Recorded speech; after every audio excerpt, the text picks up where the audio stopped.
না না না আমার মতে রোনালদোর এখন 90 মিনিট খেলার মতন ওই রকম এবিলিটি নাই, বা হলেও ওইটার পর্তুগালের জন্যই খারাপ হতে পারে। নেইমারের উপরে আসলে এত বেশি ব্র্যান্ডিং এবং এত বেশি মিডিয়া ফোকাস থাকে, তো যেটা এক ধরনের আবার নয়েজও কিন্তু সৃষ্টি করতে পারে টিমের প্রতি। রোনালদোর বিভিন্ন ক্লাবে থাকা অবস্থায় একটা অভিযোগ এসেছে যে মিডফিল্ড থেকে বল আসে না।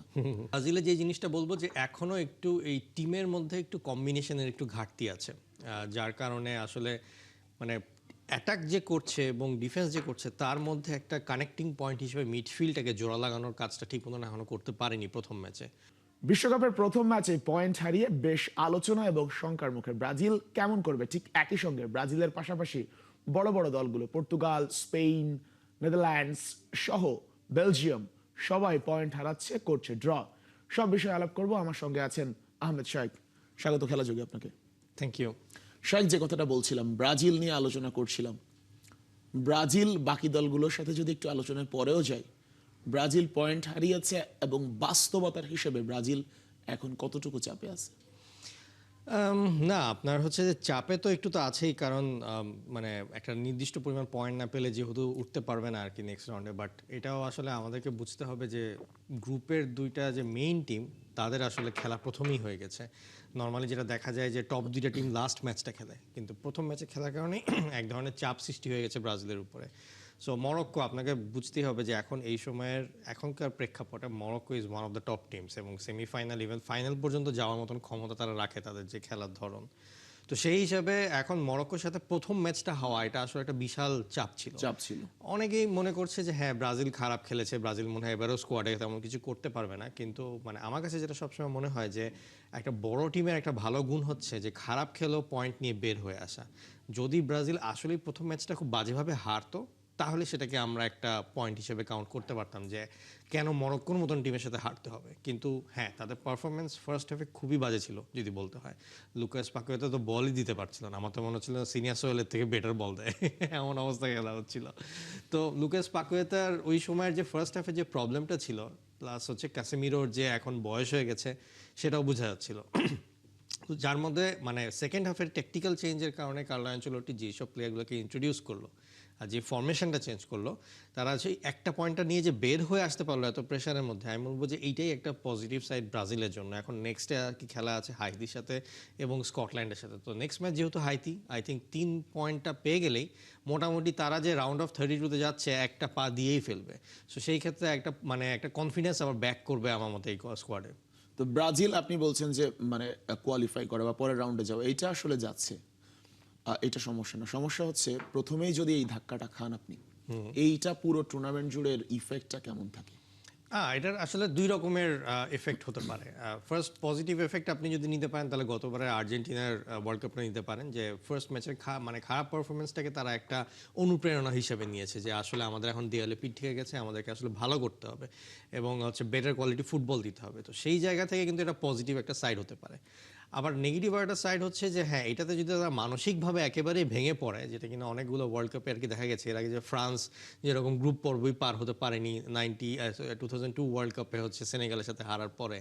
তো এরকমভাবে যে মানে পজিটিভ নেগেটিভ যে হোক না কেন, মানে নেগেটিভিটিটা আর কি টিমের মধ্যে আনা যাবে না, কারণ এই মুহূর্তে বারবার মনে রাখতে হবে ওয়ার্ল্ড কাপটা অনেক বড়। আসল ওয়ার্ল্ড কাপটা শুরু হবে রাউন্ড অফ 32 থেকে। তো এখন অনেকটা যদি ঝালিয়ে নিয়ে টিমটাকে গুছিয়ে নিয়ে রাউন্ড অফ 32 পর্যন্ত প্রপারলি যেতে পারে, I think there will be a different mission from round of 32।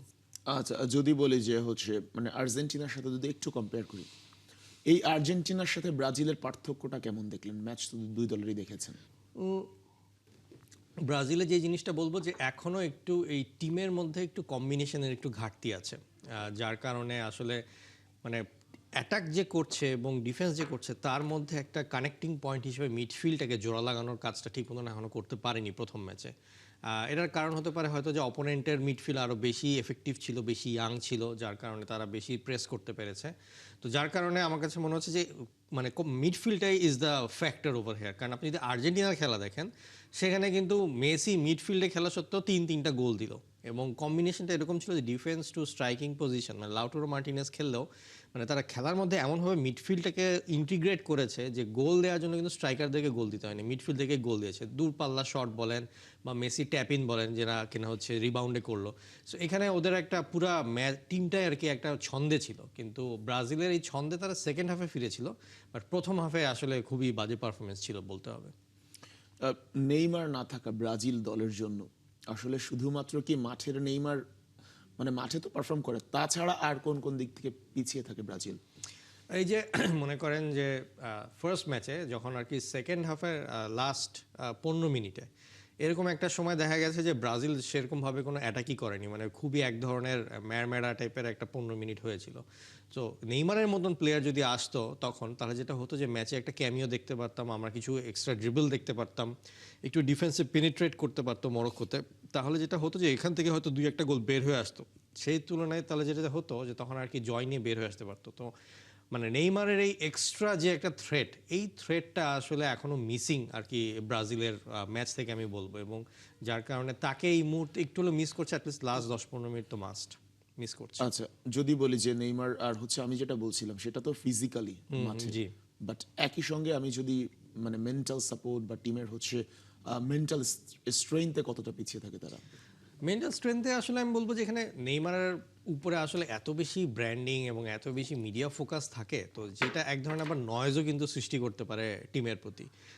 যেরকম মনে করেন মানে যখনই প্র্যাকটিস করছে অতিমাত্রায় মিডিয়া, অতিমাত্রায় ফ্যান্স, অতিমাত্রায় ফটোগ্রাফাররা ছবি তোলার চেষ্টা করছে, তো এটা মনে করেন অনেক সময় টিমের কনসেন্ট্রেশনের উপরে কিন্তু এক ধরনের বিরূপ প্রভাব ফেলতে পারে। তো সেই ক্ষেত্রে যখন এই জন্য দেখবেন যে আপনি প্র্যাকটিস সেশনে নেইমারকে কিন্তু দেখাই যাচ্ছে না, সব কিন্তু হচ্ছে প্লেয়াররা হচ্ছে প্র্যাকটিস করছে, কিন্তু নেইমারকে কিন্তু প্র্যাকটিস সেশনেই দেখা যায়নি কয়েকদিন ধরে। তার কারণটা হচ্ছে যে যেহেতু সে ফুললি ফিট না, এই প্র্যাকটিস সেশনের মধ্যে তাকে এসে extra media pressure, extra media হাইপটা তুলে টিমের উপর যাতে একটা বিরূপ প্রভাব না করে, এর জন্য তাকে আর কি পার্সোনালি আর কি প্র্যাকটিস করতে দেওয়া হচ্ছে।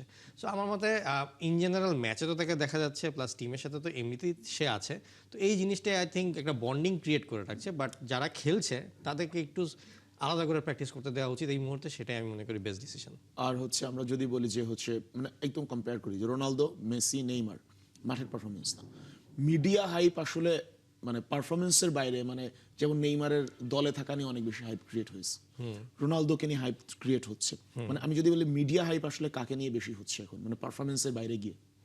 পারফরমেন্সের বাইরে গিয়ে যদি আপনি বলতে হয় তাহলে আমি বলবো যে একটু নেইমারকে নিয়েই বেশি হচ্ছে মিডিয়া হাইপটা। তার কারণ হচ্ছে একটা প্লেয়ার এখন পর্যন্ত মাঠে নামেনি, তাকে নিয়ে যেই পরিমাণ আলোচনা, সে খেলবে কি খেলবে না, সে ট্রেনিংয়ে আসবে কি আসবে না, তো এই জিনিসটা নিয়ে নেইমারকে নিয়ে বেশি একটা হাইপ চলছে। তো আমার মতে সেই তুলনায় যেহেতু পর্তুগালের জন্য রোনালদো আর আর্জেন্টিনার জন্য মেসি মাঠে খেলছে, তাদের খেলাটা নিয়ে কিন্তু আলোচনা হচ্ছে, কিন্তু আপনার নেইমারের ক্ষেত্রে খেলার থেকে বেশি খেলা না কেন খেলছে সেইটা নিয়ে আসলে আচ্ছা, আর আলোচনা এই হচ্ছে। ক্ষেত্রে কি আপনাকে আর্জেন্টিনাকে দেখে মনে হচ্ছে যে তারা শুরু থেকেই হাইপটা লুকানোর চেষ্টা করছে?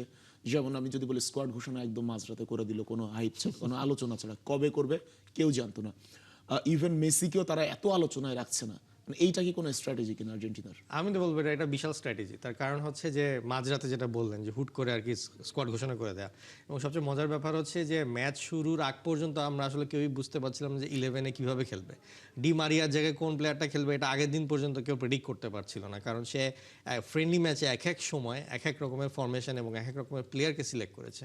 সো যেটা কিনা এক ধরনের কনফিউশন ছিল পুরো ফ্যানদের মাঝখানে। তো এই কারণে অনেক সময় আছে যে ওই যে অ্যানালাইসিসগুলো হয় বা বিভিন্ন পাণ্ডিতরা যে আলোচনাগুলো করে, তো এইটার মধ্যে দিয়ে এক্সট্রা প্রেশার বা এক্সট্রা কমেন্টগুলো আসলে আর্জেন্টিনার জন্য আসেনি। সো আমি বলবো যে ওই পয়েন্ট অফ ভিউ থেকে এক ধরনের ইজি হয়েছে আর্জেন্টিনার জন্য পারফরমেন্সটা করা, আর যেভাবে করে তারা ফার্স্ট ম্যাচটা পারফর্ম করলো আমি বলবো যে দুর্দান্ত।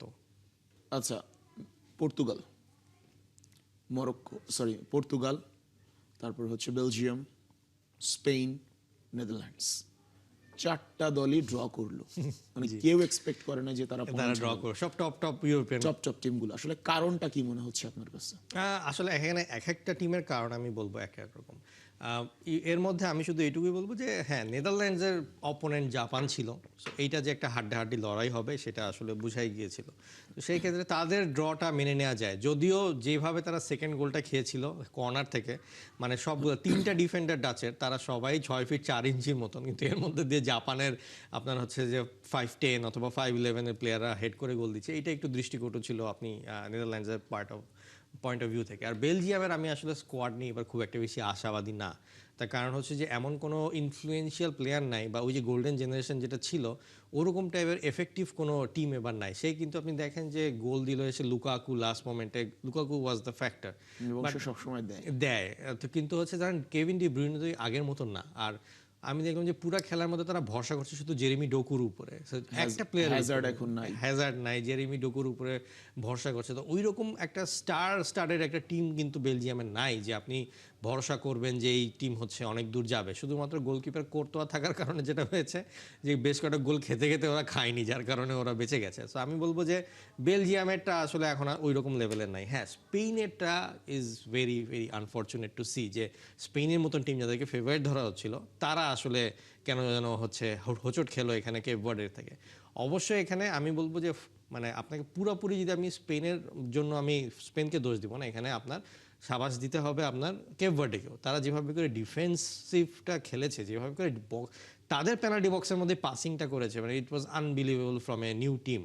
সো সেই পয়েন্ট অফ ভিউ থেকে আসলে কেপ ভার্ডেকে এটা দিতে হবে আপনার দায়িত্ব। আর স্পেনের ব্যাপারটা হচ্ছে কোনো স্ট্রাইকার নেই। আপনি 4-5 দিয়ে বল নিয়ে ঘুরছেন, সারাদিন ডান থেকে বাম করছেন, কিন্তু আপনার স্ট্রাইকার নেই। কারণ আপনার স্ট্রাইকার না থাকলে আপনি গোল দিবেন কিভাবে?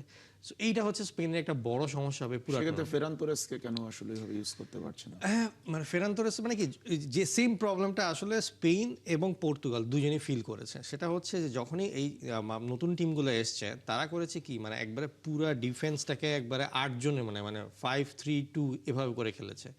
5টা মানে ডিফেন্ডার প্লেয়ার পেনাল্টি বক্সের মধ্যে, আবার 3জন ডিফেন্সিভ মিডফিল্ড। সো এটাতে যেটা হয় যে সেন্টারে যে আপনি স্ট্রাইকার দেখে খেলাবেন তার জন্য কিন্তু স্পেসটা খুবই কমে যায়। তো এই স্পেস কমে যাওয়ার জন্য যেটা হয় যে বল সাপ্লাই যাই দিক না কেন স্কোরিং করার মতন এবিলিটি আর থাকে না। তো যার কারণে ফেরান টোরেস বলেন বা আপনি রোনালদো বলেন, দুজনে কিন্তু তাদের দুজনের ম্যাচে গোলগুলো বের করার জায়গাটাই আসলে পায়নি।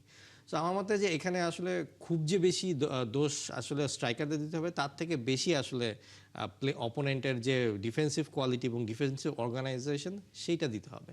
বাট হ্যাঁ, সুযোগ কিন্তু বেশি এখানে ক্রিয়েট করেছিল স্পেন। সো সেক্ষেত্রে স্পেনের এখানে আসলে গোল দেওয়াটা উচিত ছিল, যেটা কিনা পর্তুগাল আসলে করতে পারেনি আর কি।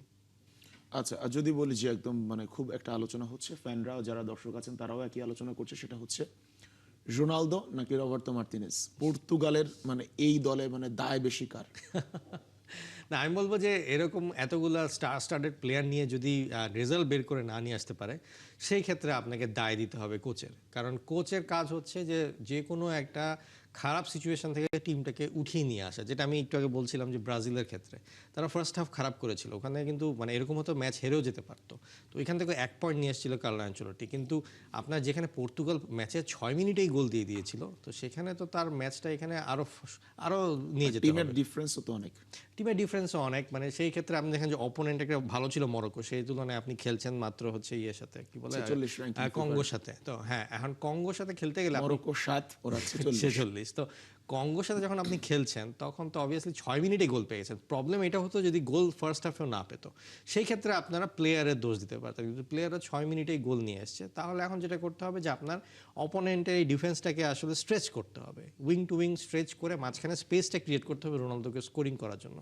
কিন্তু পর্তুগালের খেলার যেই জিনিসটা আমার কাছে খারাপ লেগেছে সেটা হচ্ছে যে তারা 90 মিনিটই নিজেদের অর্ধে পাসিং করছিল, মানে অনেকটা ক্যাজুয়ালি পাসিং করছিল কোনায় কোনায়, যেখানে প্রেশার নেয়। মানে কেমন যেন একটা মনে হচ্ছিল যে তাদের তাড়নাটা নেই। এই তাড়নাটা আনতে হবে, কন্টিনিউয়াসলি অ্যাটাক করতে হবে। সো মানে আর আর্জেন্টিনার যেটা কন্টিনিউয়াসলি অ্যাটাক, দূর থেকে শট, এই চেষ্টাগুলো পর্তুগালের মধ্যে ছিল না। মাঝখানে বল আসছে আবার উইং যাচ্ছে, আবার উইং থেকে মাঝে আসছে, এভাবেই আর কি খেলাটা হচ্ছিল। আচ্ছা, আর যেটা মানে বলছিলেন যে আসলে রোনালদোর বিভিন্ন ক্লাবে থাকা অবস্থায় একটা অভিযোগ এসেছে যে মিডফিল্ড থেকে বল আসে না। মানে এই ম্যাচেও কি এটা দেখেছেন যে রোনালদোকে বল দেওয়া হচ্ছে না? না, আমি আসলে এখানে মিডফিল্ডের ওভাবে করে দোষ দিব না। তার কারণ হচ্ছে ওদিনকের যে অর্গানাইজেশনটা ছিল কঙ্গোর, সেখানে আসলে স্ট্রাইকারকে বল দেওয়ার জন্য স্পেস পাওয়াটা তার জন্য টাফ হয়ে যাচ্ছিল। যে এই কারণে রোনালদো যেটা হয়েছিল যে বেশ কিছু মানে অ্যাটাকিংয়ে দেখা যাচ্ছিল যে রোনালদোকে একসঙ্গে 3জন মিলে আপনার হচ্ছে ডিফেন্ড করছে। সো রোনালদোর জন্য ওই স্পেসটা পাওয়া খুব টাফ ছিল যে সে গিয়ে আর কি স্কোরিং করবে। তো এই ক্ষেত্রে যে জিনিসটা উচিত ছিল যে রোনালদোকে ফলস 9 হিসেবে খেলিয়ে আর একটা মিডফিল্ডার কে ঢুকিয়ে যদি এখান থেকে স্কোর করা যেত, যেটা কিনা প্রথম গোলে হয়েছে। প্রথম গোলে আপনি যদি দেখেন আবার ভিডিওটা, তাহলে দেখবেন যে এখানে ক্রস করা হয়েছিল রোনালদোকে উদ্দেশ্য করে, সেখানে রোনালদোকে 3 জন আটকে ধরেছিল, কিন্তু মাঝখানে দিয়ে রামোস এসে হুয়াও নেভেস এসে যেভাবে করে আর কি গোল দিল, মিডফিল্ডার, সে কিন্তু হাইট খুবই কম, 5 ফিট 8 ইঞ্চি, কিন্তু সে এখানে গোল দিয়েছিল, কারণ কি সে একটা রান নিয়েছিল যেটা জন্য কেউ এক্সপেক্ট করছিল না। তো এই রকমের রানগুলো নেওয়া উচিত ছিল পুরো মিডফিল্ডের পুরো ম্যাচ জুড়ে, কিন্তু যেটা কিনা ওই একটা গোলের পরে এরপর আসলে আর পর্তুগালে কেউই করেনি। আর রোনালদোর কি আসলে 90 মিনিট খেলার এখন মানে না না না, আমার মতে রোনালদোর এখন 90 মিনিট খেলার মতন ওই রকম এবিলিটি নাই, বা হলেও ওইটার পর্তুগালের জন্যই খারাপ হতে পারে। বাট হ্যাঁ, স্টার্টিংয়ে রোনালদো শুরু করলো, টিমটাকে একটু গোছালো, হয়তো 60-70 মিনিটস পর্যন্ত, যেভাবে কিনা আপনি যদি দেখেন আর্জেন্টিনাতে মেসিও 78 মিনিটে যখন দেখলো যে খেলা ইটস ডান, তখন সে কিন্তু সাব করে নেমে গেল। তো রোনালদো আমার মতে, যেহেতু গনজালো রামোস আছে আপনার স্ট্রাইকার হিসেবে, এবং তাই সে কিন্তু তার পারফরমেন্স কিন্তু বেশ ভালো। সো আমার মতে এখন এরকম করা উচিত যে হ্যাঁ, 60-70 মিনিটস পর্যন্ত খেলে সঙ্গে সঙ্গে সাব করা উচিত, পরের ম্যাচের জন্য রেডি হওয়া উচিত। কারণ এক লম্বা ওয়ার্ল্ড কাপ, অনেকগুলো ম্যাচ খেলতে হবে, এক ম্যাচেই সব এনার্জি খরচ না করে যদি সবগুলো ম্যাচে সুন্দর করে বেস্ট এনার্জিটা দিতে পারে, I think that will be better for Ronaldo. আর আমরা যেটা দেখছি আসলে মানে আমি মার্তিনেজের কথা বললাম এই কারণে, রবার্তো মার্তিনেজ যখন তিনি বেলজিয়ামের কোচ ছিলেন, গোল্ডেন জেনারেশন একদম মানে বেলজিয়ামের ইতিহাসে সেরা স্কোয়াড, সেই টিম নিয়ে তিনি যা করেছেন আসলে এরা ব্রাজিলকে হারিয়েছিল, জি। বাট সেই টিম নিয়ে তিনি কিছুই করতে পারেননি। সেই মার্তিনেজ এখন পর্তুগালের কোচ, এবং তিনি স্বপ্ন দেখেন যে 2030 বিশ্বকাপে রোনালদো খেলবে। হ্যাঁ হ্যাঁ। তার এই ফ্যাসিনেশনের কারণ আসলে কি মনে হয় আপনার কাছে? না, আমার আসলে সবসময় রবার্টো মার্টিনেজকে এমন একটা কোচ মনে হয়েছে যে he is not capable to handle the golden generation. Because আপনি তার যদি ক্যারিয়ার দেখেন, তার আসলে ক্যারিয়ারের হাইলাইটটাই হচ্ছে যে সে ইংলিশ প্রিমিয়ার লিগে উইগেন অ্যাথলেটিককে নিয়ে হচ্ছে এফএ কাপ জিতেছিল 2013 সালের দিকে। কিন্তু সবচেয়ে মজার ব্যাপার হচ্ছে যে যেদিনকে সে এফএ কাপ জিতেছিল তার 3 দিন পরে সে রেলিগেটেডও হয়েছিল। সো ওই যে ছোট একটা টিমকে নিয়ে কাপ জেতা, এইটা আর কি তার লাইফের অনেক বড় একটা হাইলাইট ছিল। তো এরপরে সে অনেকগুলো ক্লাব চেঞ্জ করেছে, কিন্তু প্রবলেমটা হয়ে গেছে যে সে যখন বোঝা গেল যে বেলজিয়ামে গোল্ডেন জেনারেশনকে দিয়ে সে কাপ জিততে পারলো না, যে দুর্ধর্ষ একটা স্কোয়াড ছিল, তখন বুঝতে হবে যে এই ম্যানেজারের ম্যানেজেরিয়াল ক্যাপাবিলিটিটা অবভিয়াসলি একটু কম। কিন্তু সেই রবার্টো মার্টিনেজের হাতে আবার দিয়ে দেওয়া হলো এইরকম একটা স্টার স্টাডেড স্কোয়াড। সো আমার মতে এবার আসলে কোচিং, এখানে যদি হোসে মরিনো থাকতো, মানে সেও পর্তুগিজ ছিল, এটা নিয়ে কথা ছিল। শাহেদ, ধন্যবাদ আপনাকে। আমরা বেশ কয়েকটা দল নিয়ে আলোচনা করলাম এবং দেখা যাক শেষ পর্যন্ত আসলে কি হয় ওয়ার্ল্ড কাপে। সেটাই।